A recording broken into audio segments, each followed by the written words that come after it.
وَإِذَا سَأَلَكَ عِبَادِي عَنِّي فَإِنِّي قَرِيبٌ أُجِيبُ دَعْوَةَ الدَّاعِ إِذَا دَعَانِ.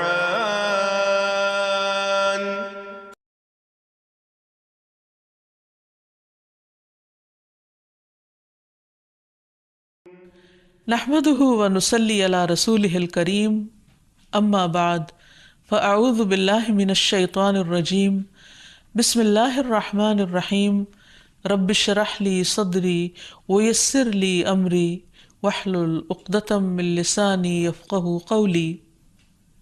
السلام علیکم ورحمۃ اللہ وبرکاتہ. ناظرین، پروگرام دعا کیجیے کے ساتھ آپ کی خدمت میں حاضر ہیں. آج ہم انشاءاللہ رنج و غم سے ازالے کی دعائیں آپ کے ساتھ شیئر کریں گے کہ انسان جب اپنے دل میں کسی بھی چیز کے بارے میں کوئی غم یا پریشانی محسوس کر رہا ہو تو اس کو دور کرنے کے لیے، اس کے ازالے کے لیے کن الفاظ سے اپنے رب کو پکارے، کیونکہ رب کے سوا اور کون ہے جو کسی بے قرار کی سننے والا ہو.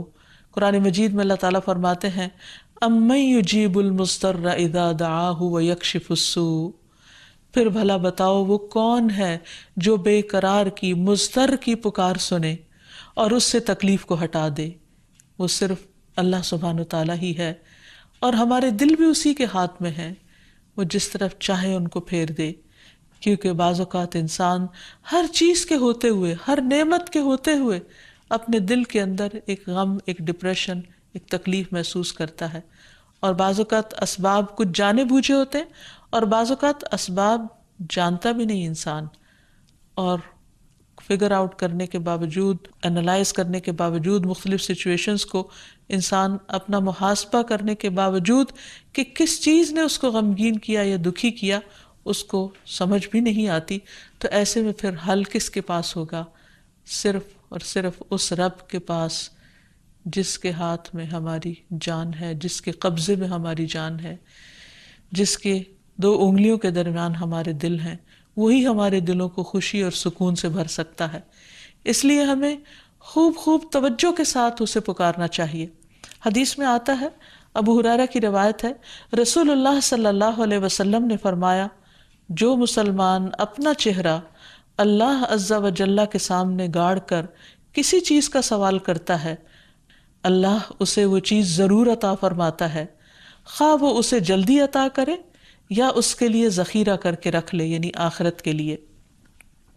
اور پھر یہ بھی یاد رکھیے کہ جب دعا کرنے لگے تو اس سے پہلے اللہ سبحانہ وتعالیٰ کی حمد و ثنا ضرور بیان کریں. تسبیحات کی کئی قسمیں ہیں، حمد و ثنا کے کئی الفاظ ہیں. آج ہم کچھ نئے الفاظ دیکھیں گے کہ کس طرح ایک صحابی نے نماز کے دوران جب نبی صلی اللہ علیہ وسلم نے رکوع سے سر اٹھایا تو انہوں نے یہ الفاظ پڑھے، بے ساختہ، بے اختیار اللہ کی تعریف کے الفاظ، ربنا ولک الحمد حمدا کثیرا طیبا مبارکا فیہ. تو نبی صلی اللہ علیہ وسلم نے جب سلام پھیرا تو پوچھا کہ آپ میں سے کس نے یہ کلمات ادا کیے ہیں، کیونکہ میں نے دیکھا کہ 30 سے زیادہ فرشتے لپکے ہیں ان کلمات کو اٹھانے کے لیے. یعنی اتنے زیادہ یہ الفاظ پسندیدہ تھے، یہ کلمات اتنے خوبصورت تھے. تو اس لیے نماز کے اندر بھی، رکوع کے بعد بھی یہ دعا پڑھی جا سکتی ہے، اور عام حالات میں بھی جب ہم اللہ تعالیٰ سے کچھ مانگنے لگے تو اس وقت اللہ تعالیٰ کی حمد و ثنا کے طور پر بھی اس تسبیح کو پڑھا جا سکتا ہے. اور پھر اسی طرح ایک اور تسبیح بھی ہے، اللہم ربنا لک الحمد ملء السماوات وملء الارض وملء ما شئت من شیء بعد. اے اللہ، اے ہمارے رب، تیرے ہی لیے ہر قسم کی تعریف ہے جس سے کہ آسمان بھر جائیں، زمین بھر جائے، اور ہر وہ چیز جسے تو چاہے کہ وہ بھر جائے. یعنی خوب خوب تیری تعریف اور تیری حمد و ثنا. اور اس کے بعد نبی صلی اللہ علیہ وسلم کے لیے درود پڑھا جائے، اور پھر اپنے دل کی حالت اپنے رب کو بتائی جائے، اور اپنے زبان میں یا پھر مسنون دعاؤں کے ذریعے اللہ سبحانہ وتعالیٰ سے مدد مانگی جائے. حقیقت یہ ہے کہ رنج و غم انسانی زندگی کا حصہ ہے، اور جتنا بڑا کوئی غم ہوتا ہے اس پر اتنا ہی بڑا اجر و ثواب ہوتا ہے. حدیث میں آتا ہے جتنی مصیبت بڑی ہوگی اتنا ہی اجر بھی بڑا ہوگا۔ اور جب اللہ کسی قوم سے محبت کرتا ہے تو ان کو آزمائش میں مبتلا کر دیتا ہے۔ تو ایسے میں انسان کو صبر سے کام لینا چاہیے اور بار بار اللہ کے ذکر سے اپنے دل کو اطمینان دینا چاہیے، کیونکہ اللہ تعالیٰ نے قرآن مجید میں فرمایا الا بذکر اللہ تطمئن القلوب، خبردار سنو، اللہ کے ذکر سے دلوں کو اطمینان نصیب ہوتا ہے۔ پھر یہ ہے کہ غم اور تکلیفیں اور صدمے انسان کو گناہوں سے پاک کرتے ہیں اور انسان کے گناہوں کا کفارہ بن جاتے ہیں۔ ام سلمہ رضی اللہ عنہا سے مروی ہے، وہ کہتی ہے کہ میں نے رسول اللہ صلی اللہ علیہ وسلم کو فرماتے ہوئے سنا، جب اللہ تعالیٰ بندے کو کسی مصیبت کے ساتھ آزماتا ہے اور وہ اپنی حالت اور کیفیت کی بنا پر اسے ناپسند کرتا ہے تو اللہ تعالیٰ اس تکلیف کو اس کے گناہوں کا کفارہ اور اسے پاک کرنے کا سبب بنا دیتے ہیں، جب تک کہ وہ لاحق ہونے والی بیماری سے شفا حاصل کرنے کے لیے اسے اللہ عز و جل کے علاوہ کسی اور کے در پہ پیش نہیں کرتا یا اسے دور کرنے کے لیے غیر اللہ کو نہیں پکارتا، کیونکہ جب انسان اللہ کے سوا کسی اور کو پکارتا ہے تو اللہ تعالیٰ پھر انسان کو اسی کے حوالے کر دیتا ہے۔ پھر اسی طرح یہ بات بھی یاد رہے کہ انسان جب کوئی غلط کام کرتا ہے تو اس کا بدلہ اس کو مل کر رہتا ہے۔ ہاں، یہ الگ بات ہے کہ اللہ تعالیٰ معاف کر دے۔ اس سلسلے میں حضرت ابوبکر رضی اللہ تعالیٰ عنہ سے ایک حدیث مروی ہے، وہ کہتے ہیں کہ اے اللہ کے رسول صلی اللہ علیہ وسلم، اس آیت کے بعد درستگی کیسے ہو سکتی ہے؟ ہماری جان کیسے چھوٹ سکتی ہے کہ لیس بامانیکم ولا امانی اہل الکتاب من یعمل سوءا یجز بہ ولا یجد لہ من دون اللہ ولیا ولا نصیرا، کہ نجات کا دار و مدار نہ تمہاری آرزوؤں پر ہے اور نہ اہل کتاب کی آرزوؤں پر، جو بھی برے کام کرے گا اس کی سزا پائے گا اور اللہ کے سوا کسی کو اپنا حامی و مددگار نہ پائے گا۔ جو بھی ہم کام کریں گے اس کا بدلہ تو ہم کو دیا جائے گا۔ تو آپ صلی اللہ علیہ وسلم نے فرمایا، اے ابو بکر، اللہ تم کو بخشے، کیا تم بیمار نہیں ہوتے؟ کیا تم غمگین اور رنجیدہ نہیں ہوتے؟ کیا تم تنگی اور پریشانی سے دوچار نہیں ہوتے؟ وہ کہتے ہیں، میں نے کہا جی ہاں۔ آپ نے فرمایا، اسی طرح تو تم کو بدلہ دیا جاتا ہے۔ یعنی قرآن مجید میں یہ جو آتا ہے نا، من یعمل سوءا یجز بہ، جو برا کرے گا بدلہ پائے گا، تو یہ بیماریاں، تکلیفیں، دکھ، یہ ایک طرح سے بدلہ ہیں۔ پھر یہ یاد رکھیے کہ انسان پر جب بھی کوئی غم یا تکلیف یا پریشانی آئے تو وہ اپنے غم کا حال اپنے رب کو سنائے، جیسا کہ یعقوب علیہ السلام یوسف علیہ السلام کی جدائی میں جب کرب اور تکلیف میں مبتلا ہوتے تو وہ اپنے غم کی داستان اپنے رب کو سناتے۔ قرآن مجید میں آتا ہے، انما اشکو بسی و حزنی الی اللہ، کہ میں اپنے غم اور دکھ کی داستان اپنے رب کو ہی سناتا ہوں۔ یعنی لوگوں کے سامنے چرچا نہیں کرتے تھے کہ ان کے دل پر کیا بیت رہی ہے، ہاں وہ اپنے رب سے ضرور اپنے غم کو شیئر کرتے تھے۔ اسی طرح یونس علیہ السلام کا قصہ ہمارے سامنے ہے۔ قرآن مجید میں اللہ تعالیٰ فرماتے ہیں، وَذَا النُّونِ إِذ ذَّهَبَ مُغَاضِبًا فَظَنَّ أَن لَّن نَّقْدِرَ عَلَيْهِ فَنَادَىٰ فِي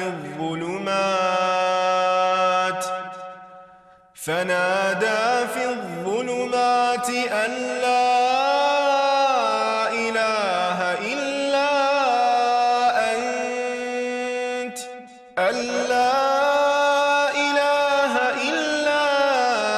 أَنتَ سبحانك إني كنت من الظالمين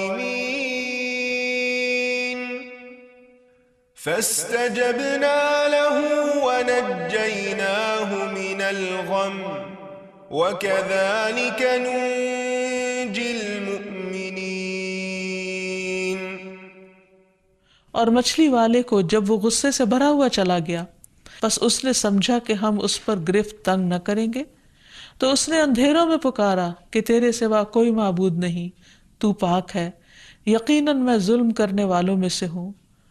تو ہم نے اس کی دعا قبول کی اور اسے غم سے نجات دی، اور اسی طرح ہم ایمان لانے والوں کو نجات دیتے ہیں۔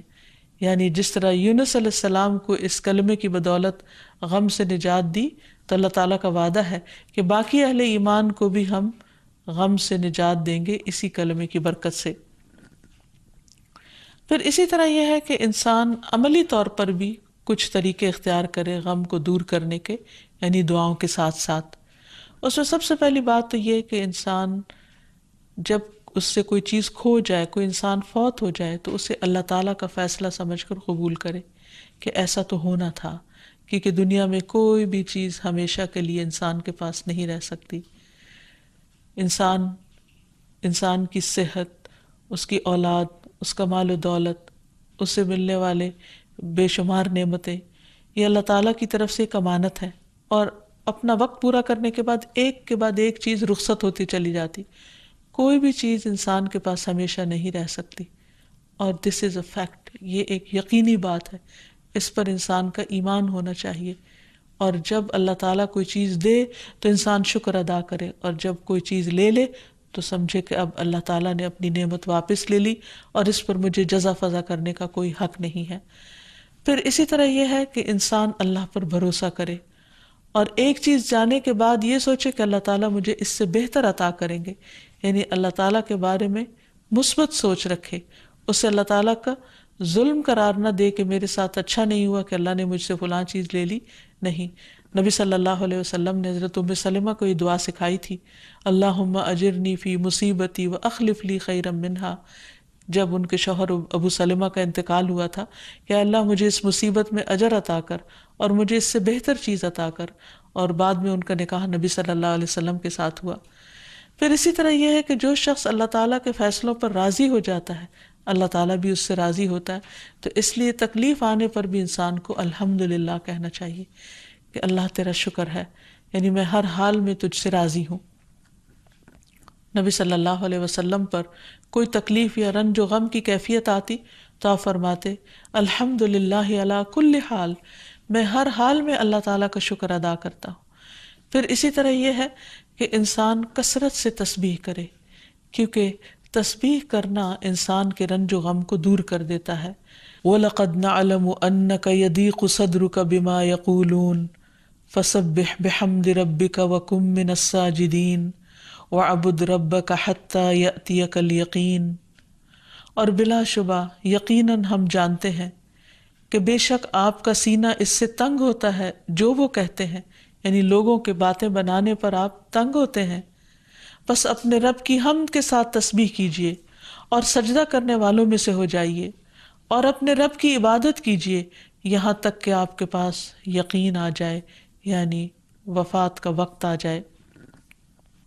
تو اس آیت سے یہ پتہ چلتا ہے کہ رنج و غم کا علاج کثرت سجود میں ہے، اور اللہ سبحانہ و تعالیٰ کی تسبیح میں، اور دوام کے ساتھ، کنسسٹنسی کے ساتھ اللہ تعالیٰ کی عبادت کرتے رہنے میں۔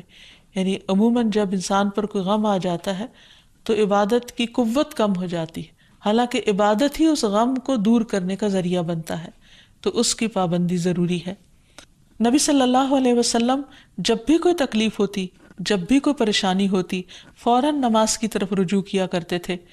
فرض نماز کے علاوہ نوافل سے بھی مدد لینی چاہیے، یعنی اللہ سبحانہ و تعالیٰ کے حضور سجدے میں پڑ جانا چاہیے تاکہ انسان کی پریشانی دور ہو جائے۔ پھر اسی طرح انسان صبر سے کام لے۔ اللہ تعالیٰ فرماتے ہیں وَاصْبِرْ وَمَا صَبْرُكَ إِلَّا بِاللَّهِ، صبر کیجئے اور آپ کا صبر اللہ ہی کی توفیق سے ہے، یعنی جو شخص صبر کرتا ہے اللہ تعالیٰ اس کو پھر صبر عطا کر دیتا ہے۔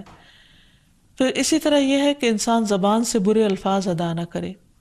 آپ صلی اللہ علیہ وسلم نے اپنے بیٹے ابراہیم کی وفات پر آنسو تو بہائے، لیکن زبان سے کوئی ایسا جملہ نہیں نکالا جو اللہ تعالیٰ کو ناراض کرے۔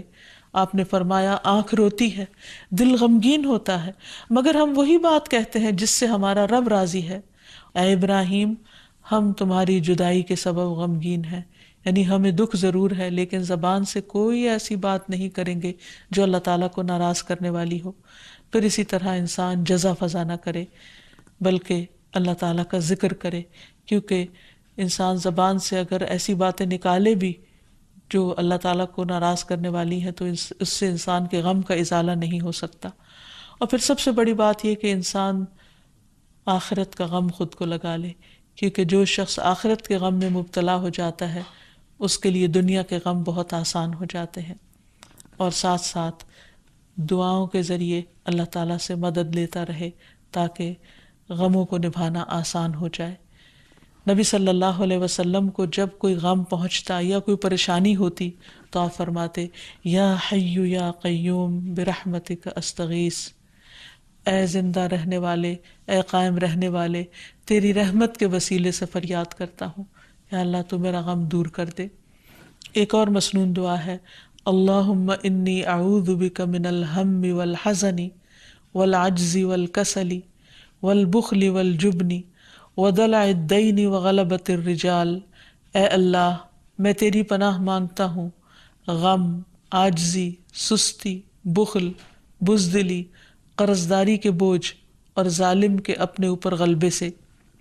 رسول اللہ صلی اللہ علیہ وسلم نے فرمایا، کیا میں تمہیں ایسی دعا نہ بتاؤں کہ جب کوئی رنج و غم اور الم میں مبتلا شخص اس کو پڑھے تو اس کی تکلیف دور ہو جائے؟ کہا گیا کیوں نہیں؟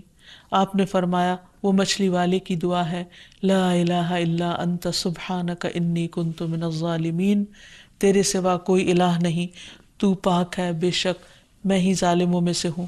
اس آیت کو آیت کریمہ بھی کہا جاتا ہے۔ اس آیت کا ورد کثرت کے ساتھ کرنا چاہیے، لیکن سوچ سمجھ کر اور شعور کے ساتھ۔ اس سلسلے میں یہ یاد رہے کہ کسی خاص نمبر کی کوئی تاکید نہیں کی گئی کہ 100 دفعہ پڑھا جائے یا 1000 یا لاکھ دفعہ پڑھا جائے۔ انسان جتنی بار بھی پڑھے، پوری شعور اور توجہ کے ساتھ پڑھے تو انشاءاللہ اس کا غم دور ہو جائے گا۔ اسی طرح ابن عباس سے روایت ہے، نبی صلی اللہ علیہ وسلم پریشانی آنے پر یہ فرماتے تھے، لا الہ الا اللہ العظیم الحلیم، لا الہ الا اللہ رب العرش العظیم، لا الہ الا اللہ رب السماوات ورب الارض ورب الارض ورب العرش الکریم۔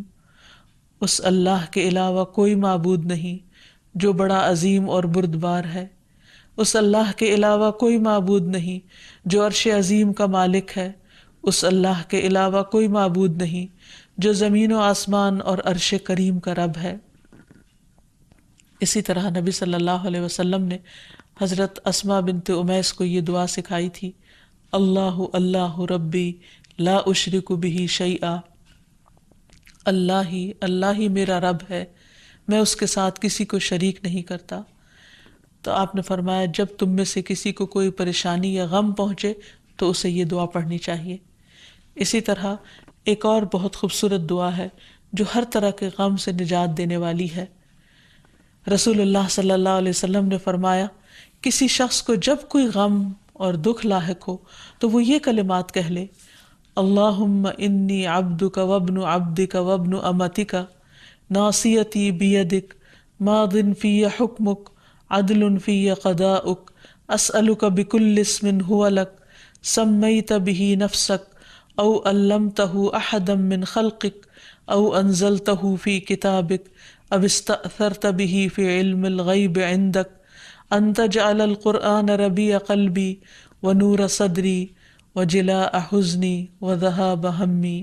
اے اللہ میں تیرا بندہ ہوں، تیرے بندے کا بیٹا اور تیری بندی کا بیٹا، میری پیشانی تیرے ہاتھ میں ہے، میری ذات پر تیرا حکم چلتا ہے، میری ذات کے متعلق تیرا فیصلہ عدل و انصاف والا ہے۔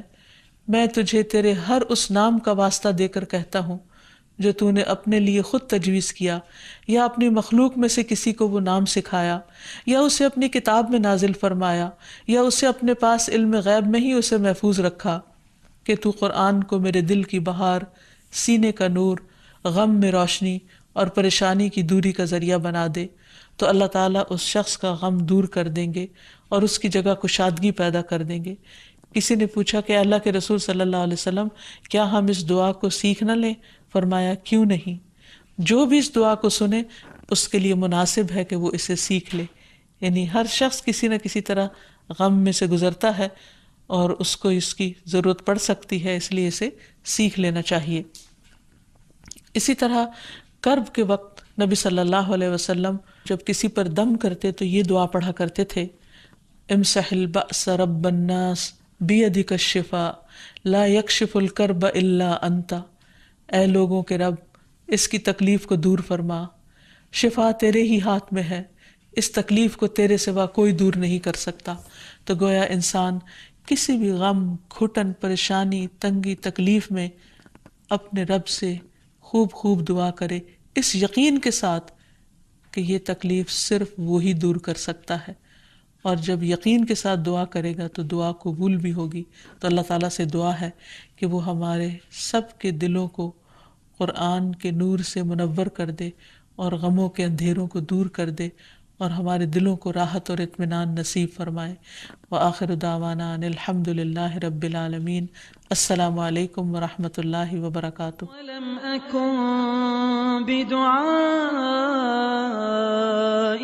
رب شقيا